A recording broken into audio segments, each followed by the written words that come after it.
What's the most annoying key on your computer keyboard? If you're like me, you'll instantly answer the caps lock key. Those of us who type a lot have always had the problem that we hit the caps lock key by mistake and instantly we're shouting at everybody, shouting at our editor, shouting at our girlfriend, whoever we're emailing. Time to do something about that and end it for good. Hi, I'm Jenny List, and it's time for another exciting look at what's on Jenny's bench. So what have I done? I've taken my normal caps lock key, which I keep finding with my left hand when I mean to get the shift key, and I've made a little cover that drops over the top of it. I'll still find the place the caps lock key is, but it won't do anything anymore. Here's my OpenSCAD model of the Thinkpad keyboard caps lock cover.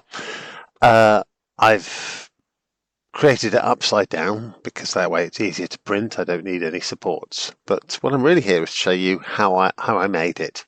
So let's just move to an exploded view so we can get to its components. At the bottom right, here is the finished product, same as in the previous file.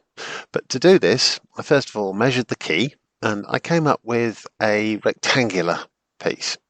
Now, the problem is that the rectangle the key isn't rectangular, it's got a little bump on one side. So to create that, I took the rectangle and a circular piece, a cylindrical piece, and I combined them together like this, with a little bit of the cylindrical piece sticking out on one side. I then OpenSCAD has a hull command which just creates an outer surrounding that connects all the points on the outside, and that created the basic shape. Now, this is the outside of the shape that fits over the key. So I actually made it 1 millimeter bigger on all dimensions than the actual key itself.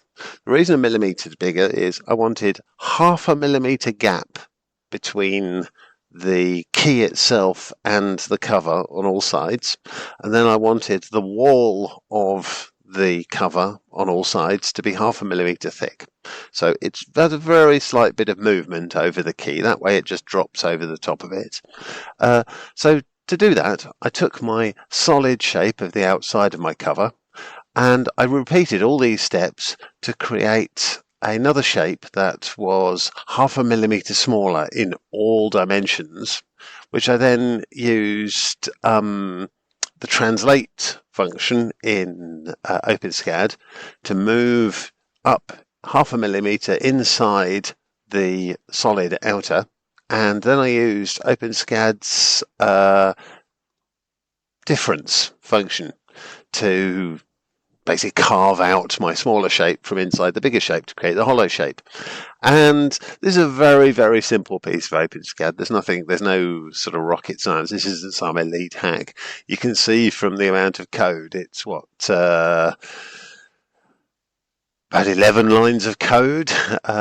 This is a very, very simple piece of OpenSCAD to create this. But then again, very quick hack, but very effective. Now you're looking at the Thinkpad keyboard key cover and you're thinking, but Jenny, my keyboard is completely different for yours. It's got differently shaped keys. They're like mini pyramids. They're much taller, whatever. But the whole thing can be applied to almost any keyboard. The whole command is very, very versatile. Just as an example here, I've knocked up a very rough mock-up of a typical key you might find on a larger keyboard, on a full-size keyboard. And yet again, I've used the hull command. I've taken I've used the cube command, but of course it's not a cube, it's rectangular on one side rather than square. But I've just created 2 cubes, which I've positioned one above the other, if you see, in roughly the positions they would be for the key. And so these are my 2 cubes here. And yet again, I've just applied the hull command to it, and you've made the size of the key. Exactly the same technique. And you can make a cover for almost any key on almost any keyboard. You don't have to match the thing exactly. So for instance, if you look at the keys on your keyboard, they will have a sort of slightly dished top.